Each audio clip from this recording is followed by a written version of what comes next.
Welcome to Learnino. പിന്നെ നമ്മൾ some basic concepts of chemistry ഈ ഒരു ചാപ്റ്ററിലെ ഇമ്പോർട്ടന്റ് ആയിട്ടുള്ള ടോപ്പിക്സ് ആണ് നമ്മൾ ത്രൂ ഔട്ട് ഈ ഒരു വീഡിയോ സെക്ഷനിൽ ഡിസ്കസ് ചെയ്യുന്നത്. നമ്മൾ ഫസ്റ്റ് നോക്കുന്നത് മാറ്ററിനെ കുറിച്ചാണ്. മാറ്റർ എന്ന് പറഞ്ഞാൽ എന്താണ്? It's A type of substance which ഒക്കുപ്പൈസ് space and it has A particular mass. അതായത് സ്പേസ് ഒക്കുപ്പൈ ചെയ്യുന്ന ആൻഡ് ഓൾസോ ഒരു പർട്ടിക്കുലർ മാസ് ഉള്ള സബ്സ്റ്റൻസിനെയാണ് നമ്മൾ നോർമലി മാറ്റർ എന്ന് റെഫർ ചെയ്യുന്നത്. ഓക്കെ, ഇനി നമുക്ക് ചുറ്റുമുള്ള മാറ്ററിനെ നമ്മൾ മെയിൻലി മൂന്നായിട്ടാണ് ക്ലാസിഫൈ ചെയ്യുന്നത്, as solids, liquids and gases. And additional ആയിട്ട് ഒരു ഫോർത്ത് സ്റ്റേറ്റ് ഓഫ് മാറ്റർ കൂടി എക്സിസ്റ്റ് ചെയ്യുന്നുണ്ട്, which is known as plasma. ഇനി ഇതിന്റെ ഫീച്ചേഴ്സ് നമുക്ക് നോക്കാം. സോളിഡിന്റെ ഫീച്ചർ എന്താണ്? It is a rigid fixed shape ഉണ്ടായിരിക്കും സോളിഡ്സിന്, and they have fixed volume. അവരുടെ ഡെൻസിറ്റി കൂടുതലായിരിക്കും, and they have closely tight and organised particles. ഇനി ലിക്വിഡ്സിന്റെ കേസ് നോക്കുകയാണെങ്കിൽ അതൊരിക്കലും റിജിഡ് ആയിട്ടുള്ള സബ്സ്റ്റൻസ് അല്ല, അല്ലെങ്കിൽ മാറ്റർ അല്ല. They have no fixed shape. അതായത് നമ്മളിപ്പോൾ ലിക്വിഡ് ഏതൊരു കണ്ടെയ്നറിൽ അല്ലെങ്കിൽ വെസലിലാണ് എടുക്കുന്നത്, ആ ഒരു പർട്ടിക്കുലർ കണ്ടെയ്നറിന്റെ ഷേപ്പ് ആയിരിക്കും ലിക്വിഡിന് ഉണ്ടാവുക. They have fixed volume, they have average to high density, closely tight but not disorganized particles. Okay. ഇനി നെക്സ്റ്റ് ഗ്യാസിന്റെ കേസ് നോക്കുകയാണെങ്കിൽ they are not rigid, they have no fixed shape and no fixed volume. അവരുടെ density law ആണ്, and gas molecules എങ്ങനെയാണ്? Far apart ആയിരിക്കും, and disorganised ആയിട്ടുള്ള particles ആയിരിക്കും. ഇനി ഇവരുടെ കൺവേർഷൻ എങ്ങനെയാ വരുന്നതെന്ന് നോക്കാം. സോളിഡ് സ്റ്റേറ്റിനെ, അതായത് സോളിഡ് സ്റ്റേറ്റിലുള്ള ഒരു സബ്സ്റ്റൻസിനെ ഹീറ്റ് ചെയ്താൽ നമുക്ക് ലിക്വിഡ് സ്റ്റേറ്റിലേക്ക് കൺവേർട്ട് ചെയ്യാൻ പറ്റും, ആൻഡ് ലിക്വിഡ് സ്റ്റേറ്റിനെ ഹീറ്റ് ചെയ്താൽ നമുക്ക് ഗേഷ്യസ് സ്റ്റേറ്റിലേക്ക് കൺവേർട്ട് ചെയ്യാം. ആൻഡ് റിവേഴ്സ് കൺവേർഷൻ ആണ് നമുക്ക് വേണ്ടത്. For example, gaseous state to liquid state conversion ആണെങ്കിൽ അത് കൂൾ ചെയ്താൽ മതി, and liquid state to solid state കൺവേർഷന് നമ്മൾ എന്താണ്? അതിനും കൂൾ ചെയ്താൽ മതി, ഓർ കണ്ടൻസേഷൻ പ്രോസസ്. ഇനി നെക്സ്റ്റ് നമ്മൾ നോക്കുന്നത് മാറ്ററിന്റെ ഇമ്പോർട്ടന്റ് ആയിട്ടുള്ള ക്ലാസിഫിക്കേഷൻസ് ആണ്. മാറ്ററിനെ നമ്മൾ മെയിൻലി രണ്ട് ടൈപ്പിലാണ് ക്ലാസിഫൈ ചെയ്തിരിക്കുന്നത്, and which is known as mixture, and second classification എന്താണ്? പ്യുവർ സബ്സ്റ്റൻസസ് ആണ്. ഇനി മിക്സ്ചറിന്റെ ഫീച്ചേഴ്സ് എന്തൊക്കെയാന്ന് നോക്കാം. മിക്സ്ചർ എന്ന് പറയുന്നത് എന്താണ്? രണ്ടോ അതിൽ കൂടുതലോ ഉള്ള സബ്സ്റ്റൻസസിന്റെ ഒരു ഫിസിക്കൽ കോമ്പിനേഷൻ ആണ് മിക്സ്ചർ എന്ന് നമുക്ക് പറയാം. അപ്പൊ ഈ സബ്സ്റ്റൻസിന്റെ കമ്പോസിഷൻ വേരി ചെയ്യാം മിക്സ്ചറിൽ. ഓക്കെ, ആൻഡ് ഈ ഒരു കമ്പോസിഷൻ അനുസരിച്ചിട്ട് മിക്സ്ചറിന്റെ പ്രോപ്പർട്ടീസും ചേഞ്ച് ആവും, ആൻഡ് ഇതിനെ നമുക്ക് ഫിസിക്കൽ മെത്തേഡ്സ് വെച്ചിട്ട് സെപ്പറേറ്റ് ചെയ്യാനായിട്ട് സാധിക്കും മിക്സ്ചറിന്. ഇനി പ്യുവർ സബ്സ്റ്റൻസ് പറയുകയാണെങ്കിൽ അവർക്ക് ഒരു ഫിക്സഡ് കോൺസ്റ്റന്റ് അല്ലെങ്കിൽ ഡെഫിനറ്റ് ആയിട്ടുള്ള ഒരു കമ്പോസിഷൻ ഉണ്ടാവും, and they have fixed properties. ഇവരെ പ്യുവർ സബ്സ്റ്റൻസിനെ നമുക്ക് കെമിക്കൽ മെത്തേഡ്സ് വെച്ചിട്ട് മാത്രമേ സെപ്പറേറ്റ് ചെയ്യാനായിട്ട് പറ്റുള്ളൂ. പ്യുവർ സബ്സ്റ്റൻസിൽ ഒരു സബ്സ്റ്റൻസ് മാത്രമേ പ്രസന്റ് ആയിരിക്കുള്ളൂ. ഓക്കെ, ഇനി മിക്സ്ചറിനെ നമ്മൾ again homogeneous and heterogeneous mixture ആയിട്ട് ക്ലാസിഫൈ ചെയ്യുന്നുണ്ട്. ഹോമോജീനിയസ് മിക്സ്ചർ എന്ന് പറഞ്ഞാൽ എന്താണ്? സെയിം പ്രോപ്പർട്ടീസ് ആയിരിക്കും ത്രൂ ഔട്ട് ഉണ്ടായിരിക്കുക, and they have one visible phase. ഇനി ഹെട്രോജീനിയസ് മിക്സ്ചർ എങ്ങനെയായിരിക്കും? അവരുടെ പ്രോപ്പർട്ടീസ് ത്രൂ ഔട്ട് വേരി ചെയ്തുകൊണ്ടിരിക്കും, and more than one visible phase അവർക്ക് ഉണ്ടാവും. ഓക്കെ, ഇനി എലമെന്റിന്റെ കേസ് പറയുകയാണെങ്കിൽ എലമെന്റ്സിനെ നമുക്ക് ഒരിക്കലും ബ്രേക്ക് ഡൗൺ ചെയ്യാനായിട്ട് പറ്റില്ല സിംപ്ലർ സബ്സ്റ്റൻസസ് ആക്കിയിട്ട്, ആൻഡ് അറ്റ് പ്രസന്റ് 118 എലമെന്റ്സ് നമുക്ക് കണ്ടുപിടിക്കാനായിട്ട് സാധിച്ചിട്ടുണ്ട്. ഓക്കെ, എലമെന്റ്സ് ആണ് മാറ്ററിന്റെ ബിൽഡിംഗ് ബ്ലോക്സ് എന്ന് അറിയപ്പെടുന്നത്. ഇനി ഒരു കോമ്പൗണ്ട് എന്താണ്? പ്യുവർ സബ്സ്റ്റൻസിന്റെ രണ്ട് ക്ലാസിഫിക്കേഷൻ ആണ് element and compound. And compound എന്താണ്? രണ്ടോ അതിൽ കൂടുതൽ എലമെന്റ്സിന്റെ കോമ്പിനേഷൻ ആണ് കോമ്പൗണ്ട് എന്ന് പറയുന്നത്. ആൻഡ് കോമ്പൗണ്ട്സിനെ നമുക്ക് സിംപ്ലിഫൈ ചെയ്യണം അല്ലെങ്കിൽ ബ്രോക്കൺ ഡൗൺ ചെയ്യണമെങ്കിൽ കെമിക്കൽ മെത്തേഡ്സ് അഡോപ്റ്റ് ചെയ്യേണ്ടി വരും, and they have fixed definite and constant elemental composition. Okay, ഇനി ഈ പറഞ്ഞ മാറ്റേഴ്സിന്റെ എക്സാമ്പിൾ പറയുകയാണെങ്കിൽ മിക്സ്ചറിന്റെ എക്സാമ്പിൾ നമുക്ക് sugar solution in water, air, tea, ഇതെല്ലാം മിക്സ്ചേഴ്സിന്റെ എക്സാമ്പിൾ ആണ്. ഇനി ഹോമോജീനിയസ് ആയിട്ടുള്ള ഒരു മിക്സ്ചർ പറയാൻ പറഞ്ഞാൽ എയർ പറയാം, ആൻഡ് ഷുഗർ സൊല്യൂഷൻ നമുക്ക് പറയാം. ആൻഡ് ഹെട്രോജീനിയസ് മിക്സ്ചർ ആണെങ്കിലോ mixture of salt and sugar, അതുപോലെ തന്നെ mixture of grain and pulses ഒക്കെ ഹെട്രോജീനിയസ് മെറ്റീരിയൽ ആണ്. ആൻഡ് പ്യുവർ സബ്സ്റ്റൻസ് നോക്കുകയാണെങ്കിൽ copper, silver, gold, water, glucose, ഇതെല്ലാം പ്യുവർ ആയിട്ടുള്ള സബ്സ്റ്റൻസ് ആണ്. ആൻഡ് എലമെന്റ്സിന് എക്സാമ്പിൾ എന്താണ്? Sodium, copper, hydrogen, oxygen, nitrogen, ഇതൊക്കെയാണ്. ആൻഡ് കോമ്പൗണ്ട്സിന് എക്സാമ്പിൾ വരുന്നത് water molecule, carbon dioxide molecule, nitrogen oxide, ഇതൊക്കെയാണ് വരുന്നത്.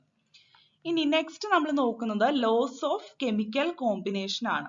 അപ്പൊ 5 basic laws of chemical combination ആണ് ഉള്ളത്. നമുക്ക് ഓരോന്നായിട്ട് നോക്കാം. ഫസ്റ്റ് ലോ എന്താണ്? Law of conservation of mass ആണ് and was proposed by Antoine Lavoisier. Okay, അപ്പൊ എന്താണ് ഈ ഒരു ലോ സ്റ്റേറ്റ് ചെയ്യുന്നത്? Matter can neither be created nor destroyed. Matter നമുക്ക് ഒരിക്കലും ക്രിയേറ്റ് ചെയ്യാനായിട്ട് സാധിക്കില്ല, അതുപോലെ തന്നെ അതിനെ ഡിസ്ട്രോയ് ചെയ്യാനും നമുക്ക് സാധിക്കില്ല. ഓക്കെ, അപ്പൊ sum of mass of reacting mixtures and the products formed remains constant. ഈ ഒരു സം എന്ന് പറയുന്നത് എപ്പോഴും കോൺസ്റ്റന്റ് ആണെന്നാണ് law of conservation of mass state ചെയ്യുന്നത്. ഇനി next law of definite proportion ആണ്, which is stated by Joseph Proust. എന്താണ് law of definite proportion state ചെയ്യുന്നത്? ഒരു ഗിവൺ കോമ്പൗണ്ടിലുള്ള പ്രൊപ്പോർഷൻ ഓഫ് എലമെന്റ്സിന്റെ വെയിറ്റ് എന്ന് പറയുന്നത് എപ്പോഴും കോൺസ്റ്റന്റ് അല്ലെങ്കിൽ സെയിം ആയിരിക്കും എന്നാണ് പറയുന്നത്. ഓക്കെ, അത് ഏത് സോഴ്സിൽ നിന്നാണോ, അതിന്റെ ഒറിജിൻ എന്താണോ, അല്ലെങ്കിൽ അതിന്റെ ക്വാണ്ടിറ്റി എന്താണോ, ഇതെല്ലാം തന്നെ എന്താണ്? കോൺസ്റ്റന്റ് ആയിരിക്കും നമ്മൾ ഒരു കോമ്പൗണ്ട് എടുത്തു നോക്കിക്കഴിഞ്ഞാൽ.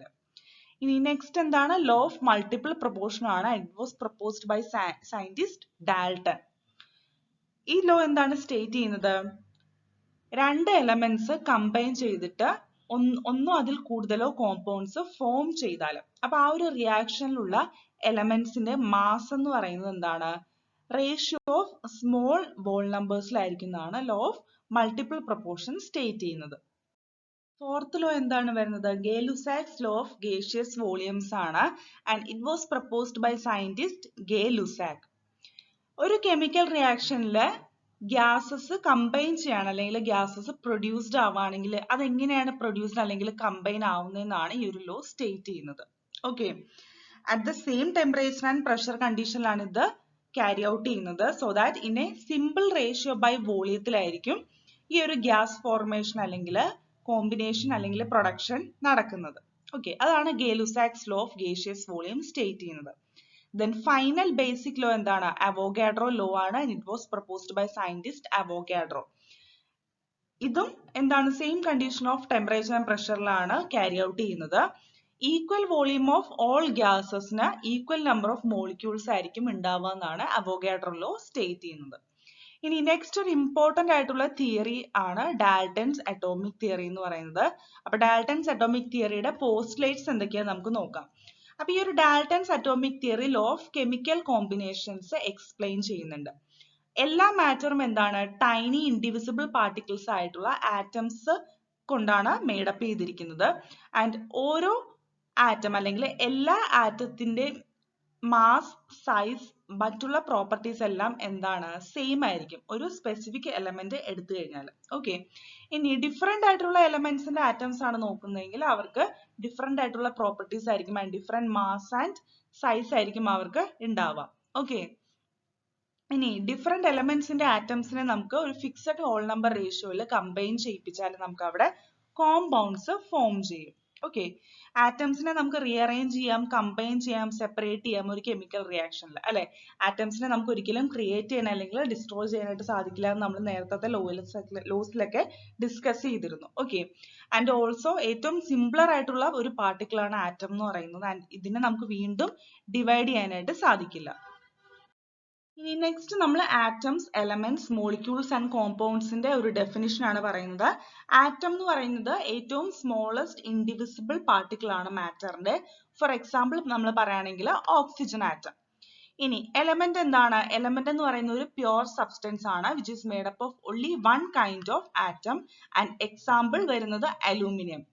ആൻഡ് നെക്സ്റ്റ് മോളിക്യൂൾ എന്താണ്? മോളിക്യൂൾ എന്ന് പറയുന്നതും ഒരു പ്യുവർ സബ്സ്റ്റൻസ് ആണ്, പക്ഷെ ഇത് മേഡപ്പ് ചെയ്തിരിക്കുന്നത് ഒന്നോ അതിൽ കൂടുതലോ ആറ്റംസ് കൊണ്ടായിരിക്കും. ഫോർ എക്സാമ്പിൾ പറയുകയാണെങ്കിൽ ഓക്സിജൻ അല്ലെങ്കിൽ O2 മോളിക്യൂൾ.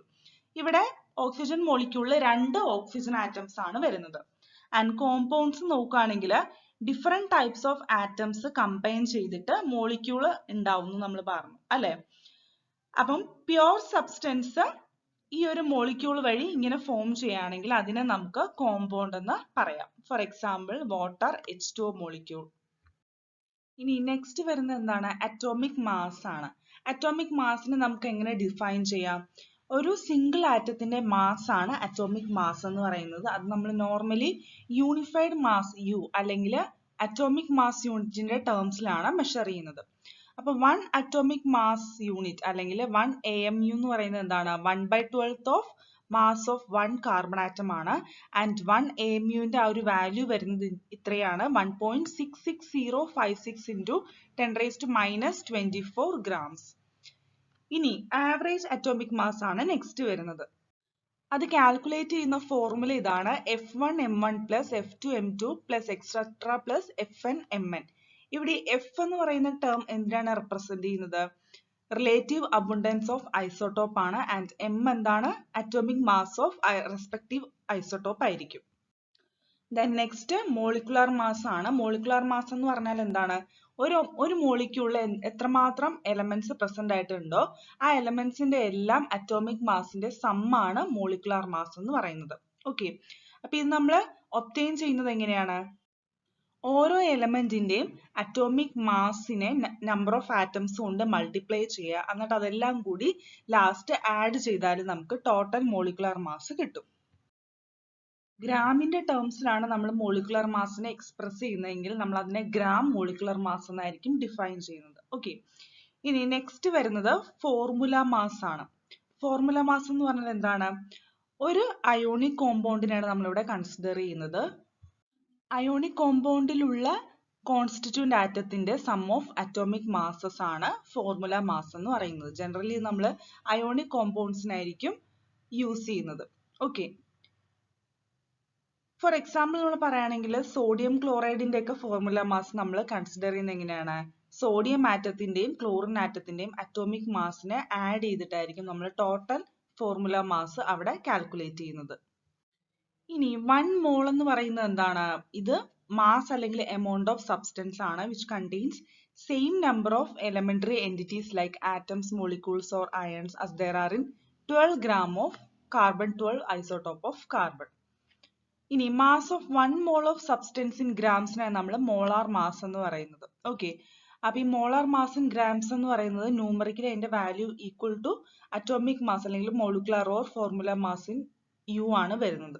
ഓക്കെ, ഇനി നമ്മൾ NA അല്ലെങ്കിൽ അവോഗാഡ്രോ നമ്പർ എന്ന് പറയുന്നത് എന്താണ്? Number of particles present in 1 mole of സബ്സ്റ്റൻസിനെയാണ് നമ്മൾ അവോഗാഡ്രോ നമ്പർ എന്ന് ഡിഫൈൻ ചെയ്യുന്നത്. ഇനി അവോഗാഡ്രോ നമ്പറിന്റെ വാല്യൂ വരുന്നത് ഇങ്ങനെയാണ്, Na equal to 6.022 into 10⁻23. ഇനി നമ്പർ ഓഫ് മോൾസ് N എങ്ങനെയാണ് കാൽക്കുലേറ്റ് ചെയ്യുന്നത്? Number of constitutive particles divided by Avogadro number or mass of substance in gram by gram atomic or gram molecular mass. ഈ ഒരു expression വെച്ചിട്ടാണ് നമ്മൾ number of മോൾസിനെ calculate ചെയ്യുന്നത്. ഇനി ഒരു എലമെന്റിന്റെ മാസ് പെർസെന്റേജ് എങ്ങനെയാണ് കാൽക്കുലേറ്റ് ചെയ്യുന്നത്? Mass of that element in the compound divided by molar mass of compound into 100. Next നമ്മൾ നോക്കുന്നത് empirical formula and molecular formula ആണ്. Empirical formula എന്ന് പറഞ്ഞാൽ എന്താണ്? ഒരു കോമ്പൗണ്ടിൽ എത്രമാത്രം different types of atoms present ആയിട്ടുണ്ടോ ആ ആറ്റംസിന്റെ എല്ലാം തന്നെ ഏറ്റവും സിംപ്ലസ്റ്റ് ആയിട്ടുള്ള ഹോൾ നമ്പർ റേഷ്യോ ആണ് empirical formula റെപ്രസെന്റ് ചെയ്യുന്നത്. ഓക്കെ, ഇനി മോളിക്കുലർ ഫോർമുല എന്താണ് റെപ്രസെന്റ് ചെയ്യുന്നത്? Exact number of different types of atoms present in a molecule of compound നെയാണ് molecular formula represent ചെയ്യുന്നത്. And ഇവർ തമ്മിലുള്ള റിലേഷൻ ഇങ്ങനെയാണ്, molecular formula equal to empirical formula into number of atoms n. Okay, അപ്പൊ ഈ molecular formula and empirical formula വെച്ചിട്ട് നമുക്ക് various compoundsന്റെ ആ ഒരു representations possible ആണ്. ഇനി നെക്സ്റ്റ് നമ്മൾ നോക്കുന്ന ഒരു കൺസെപ്റ്റ് ആണ് സ്റ്റോയിഷ്യോമെട്രി എന്ന് പറയുന്നത്. നമ്മൾ കെമിക്കൽ ഇക്വേഷൻ അല്ലെങ്കിൽ കെമിക്കൽ റിയാക്ഷൻസിനെ ബാലൻസ് ചെയ്യുന്നത് ഈ ഒരു സ്റ്റോയിഷ്യോമെട്രി കൺസെപ്റ്റ് വെച്ചിട്ടാണ്. ഇവിടെ നമ്മൾ amount of reactants and products ആണ് മെയിൻലി കാൽക്കുലേറ്റ് ചെയ്യുന്നത്. ഓക്കെ, അപ്പോൾ ഒരു റിയാക്ഷനിൽ എത്ര നമ്പർ ഓഫ് മോളിക്യൂൾസ് പാർട്ടിസിപ്പേറ്റ് ചെയ്യുന്നുണ്ടോ അത് റെപ്രസെന്റ് ചെയ്യുന്നത് സ്റ്റോയിഷ്യോമെട്രിക് കോഎഫിഷ്യന്റ് അല്ലെങ്കിൽ സ്റ്റോയിഷ്യോമെട്രിക് നമ്പർ വെച്ചിട്ടാണ്. ഓക്കെ, അപ്പൊ നമ്മളൊരു കെമിക്കൽ റിയാക്ഷനിൽ നോക്കുകയാണെങ്കിൽ ആറ്റംസിന്റെ മോളിക്യൂൾസിന്റെ അല്ലെങ്കിൽ അയോൺസിന്റെ ഒക്കെ ലെഫ്റ്റ് സൈഡിൽ അല്ലെങ്കിൽ അവരുടെ ഫ്രണ്ടിലായിട്ട് ഒരു നമ്പർ കാണുക നമുക്ക്. അപ്പൊ ആ ഒരു നമ്പറാണ് സ്റ്റോയിഷ്യോമെട്രിക് കോഎഫിഷ്യന്റ് റെപ്രസെന്റ് ചെയ്യുന്നത്. ഓക്കെ, അത് ഒന്നില്ലെങ്കിൽ ഹോൾ നമ്പർ ആയിരിക്കാം അല്ലെങ്കിൽ ഫ്രാക്ഷൻസും ആയിരിക്കാം. ഇനി ഒരു റിയാക്ഷനിലെ ലിമിറ്റിംഗ് റിയേജന്റ് എന്ന് അറിയപ്പെടുന്നത് എന്താണ്? ഒരു കെമിക്കൽ റിയാക്ഷനിൽ ഏറ്റവും ഫസ്റ്റ് കംപ്ലീറ്റ്ലി കൺസ്യൂംഡ് ആവുന്ന റിയാക്ടന്റിനെയാണ് നമ്മൾ ലിമിറ്റിംഗ് റിയേജന്റ് എന്ന് പറയുന്നത്. ഓക്കെ, അപ്പൊ നമുക്ക് ഒരു പ്രൊഡക്റ്റിന്റെ എസ്റ്റിമേറ്റഡ് എമൗണ്ട് കണ്ടുപിടിക്കണമെങ്കിൽ ആ ലിമിറ്റിംഗ് റിയേജന്റ് ഏതാന്ന് ആ ഒരു കെമിക്കൽ റിയാക്ഷനിൽ നിന്ന് ഫസ്റ്റ് നമ്മൾ ഐഡന്റിഫൈ ചെയ്യണം. ഓക്കെ, അപ്പൊ എമൗണ്ട് ഓഫ് പ്രൊഡക്റ്റ് ഫോംഡിനെ ലിമിറ്റ് ചെയ്യുന്നത് ഈ ഒരു ലിമിറ്റിംഗ് റിയേജന്റ് ആയിരിക്കും. ഓക്കെ, അപ്പൊ ഇനി ഒരു സൊല്യൂഷന്റെ കോൺസെൻട്രേഷൻ അല്ലെങ്കിൽ amount of substance present in it ഇതിനെ നമുക്ക് എങ്ങനെ റെപ്രസെന്റ് ചെയ്യാമെന്ന് നമുക്ക് നോക്കാം. അപ്പൊ ഫസ്റ്റ് അതിൽ വരുന്നത് മാസ് പെർസെൻറ്റേജ് അല്ലെങ്കിൽ വെയിറ്റ് പെർസെൻറ്റേജ് ആണ്, which can be represented as mass of solute by mass of solution into 100. Okay. ഇനി നെക്സ്റ്റ് വരുന്നത് മോൾ ഫ്രാക്ഷൻ ആണ്. മോൾ ഫ്രാക്ഷൻ എന്ന് പറഞ്ഞാൽ എന്താണ്? Ratio of number of moles of a particular component to the total number of moles of solution ആണ്.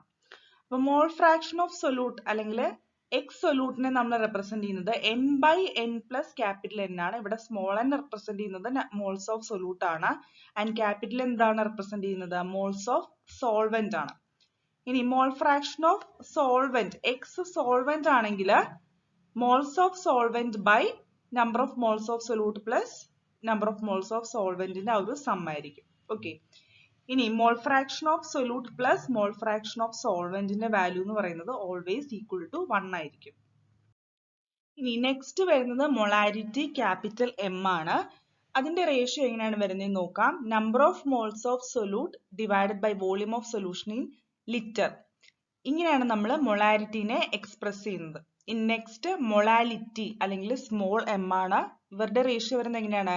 Number of moles of solute divided by mass of solvent in kilogram. അതായത് 1 kilogram സോൾവെന്റിൽ എത്ര number of moles of solute ഉണ്ടോ അതിനെയാണ് molality define ചെയ്യുന്നത്. And finally normality capital N ആണ്. ഇവരുടെ ratio വരുന്നത് എങ്ങനെയാണ്? Gram equivalent of solute divided by volume of solution in litres. Okay, so അപ്പൊ ഇത്രയാണ് some basic concepts of chemistry ചാപ്റ്ററിൽ വരുന്ന ഇമ്പോർട്ടന്റ് ആയിട്ടുള്ള ടോപ്പിക്സ്. Thank you.